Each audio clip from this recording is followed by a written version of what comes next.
Well, that's our rector and astronomer. And to our next grave, which is just over here. And this one is interesting, not just because of the man who is buried under it, but also of its own history in its own right. You can't often say that about tombstones, gravestones, vaults. Normally they're just a commemorative piece for the person buried there, but this one here has a pretty interesting tale to tell us as well.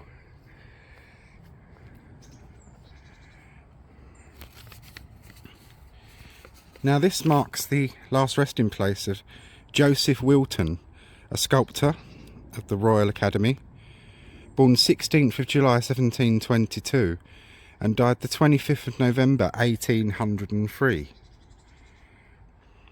So before we go off into some information about him and about his grave, we have to remember that when a lot of our people buried here died, they died in the great era of body snatching.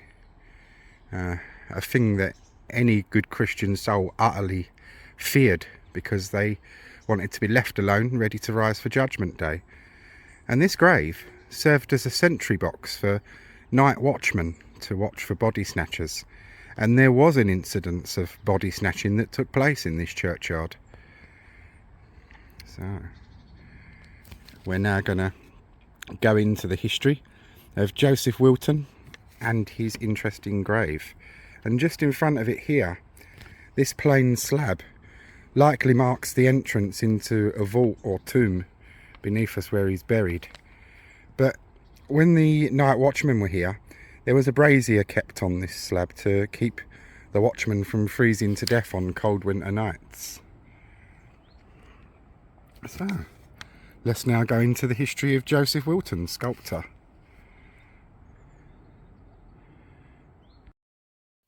Joseph Wilton, R.A., a man that led a very interesting life, for the era was extremely well travelled, and even after death, his grave contains really an interesting piece of history, a tale of body snatchers and a grave that defended against them. His body wasn't snatched, but that's the story you'll get towards the end of this bit. But here we see the man himself, and we've fallen pretty lucky with this segment because there are quite a few images of Joseph Wilton, both paintings and a drawing. So we get to see the face of the man through various different phases of his life. But Joseph Wilton, R.A., was born on the 16th of July 1722 and died on the 25th of November 1803. He was born the son of an ornamental plasterer in the Charing Cross area of London, where his father had sculpted ceilings for the Foundling Hospital. His father wished that Joseph should become a civil engineer, but instead Joseph strongly desired to be a sculptor.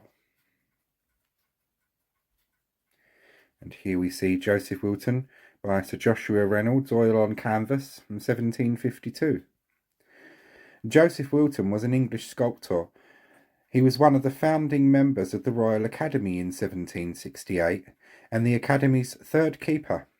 His works are particularly numerous, memorialising the famous Britons in Westminster Abbey.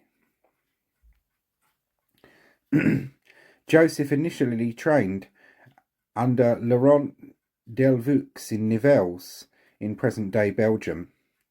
In 1744 he left Nivelles and went to the Academy in Paris to study under Jean-Baptiste Pigalle.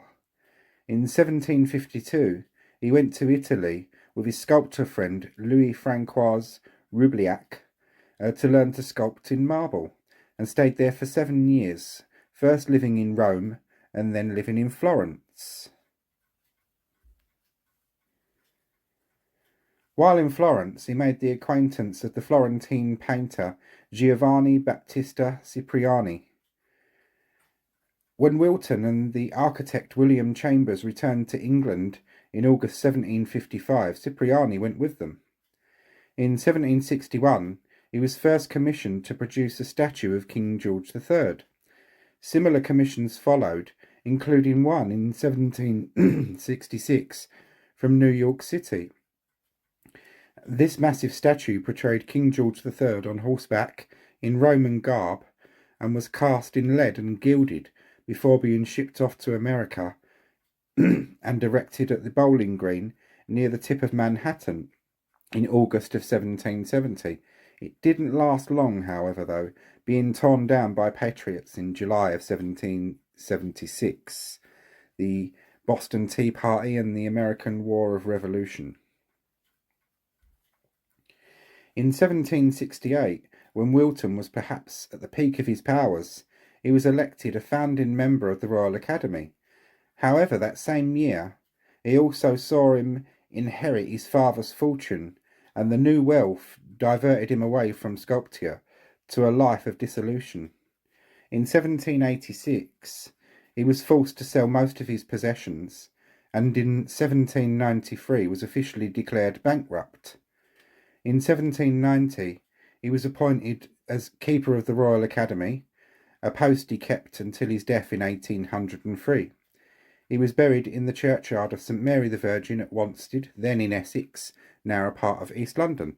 And this is the last known image of Joseph Wilton, drawn on March the 30th, 1793, by George Dance. So we see him as a man in his older years. And this is Joseph Wilton's burial entry. Joseph's death took place in his apartments as Keeper of the Royal Academy, which back in 1803 was based at Somerset House. He died on the 25th of November 1803 and was buried on the 2nd of December 1803. And his burial entry is right at the bottom here, pointed with the arrow, 2nd of December, Joseph Wilton from Somerset House. And although the man is long gone, his talent and many of his works are still with us and still able to be enjoyed today. And this is just one of them. Joseph Wilton, R.A.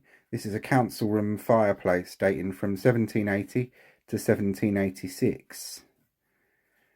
And some of his numerous works that exist in Westminster Abbey.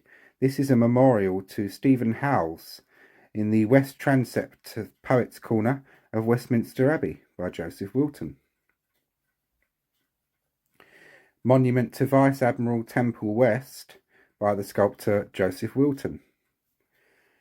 And he really specialised in busts and portrait busts of people. And this is a portrait bust of Dr. Antonio Cauchy, 1755, by Joseph Wilton, and is now in the V&A Museum, Victoria and Albert Museum. This one of Rubliak by Joseph Wilton, 1761, is in the National Portrait Gallery. This one of Oliver Cromwell by Joseph Wilton, 1762, is in the Victoria and Albert Museum. And this one here, which is probably my favourite because it's so expressive, An Unknown Man, thought to be Dr. Edward Archer, 1781, and is also in the Victoria and Albert Museum. And this is of an older man, as we can see, and it really is expressive. He's wearing a nightcap or a bed cap, which is something that people wore in their indoor relaxing time. So we see an old man basically chilling, really. And even his grave, or his tombstone, has an interesting story to tell. A story that will tell us about Body-Snatchers. And this is an Edwardian postcard of the historic stone watchbox of Wanstead Parish Church. And there was a case of body snatching at Wanstead, and it occurred on the 26th of October 1824 and appeared in the Morning Chronicle, and it reported a raid carried out in the churchyard of St Mary the Virgin a few days previously. Resurrection men, that's what body snatchers were known as. On Friday night, some of these wretches made a daring attempt at Wanstead Churchyard and in part succeeded. They first got up the body of a child recently interred, and afterwards the body of a female, which they placed at the edge of the grave. They then commenced on the grave of the parish beadle, and had made some progress when they were fortunately disturbed, and made their escape with the child only. These fellows are supposed to be the same gang that last year opened a grave in Chinkford Churchyard, from which they took a patent iron coffin, broke it in pieces and carried away its unconscious tenant. And patent iron coffins were invented to protect against body snatchers. There's one of those in St Bride's Church, in the museum bit below the church. Anyone that's watched my tour of that may well remember it. And they were meant to protect against body snatchers, but obviously in the case of Chingford Churchyard it failed. In about 1830, the parish instituted an armed watch against body snatchers. The watchman first used the vestry room in the church until 1831, when a sentry box was erected in the churchyard. This stone box was given in memory of the Wilton family. So, although Joseph died in 1803 and had burned for all of his father's wealth, he wasn't really memorialised until 1831 when this box was put up. And it's lovely to think that a man that provided the world with such beauty, even beyond his death, his grave, or last resting place, provided a sanctuary for a watchman and a guard against body snatchers.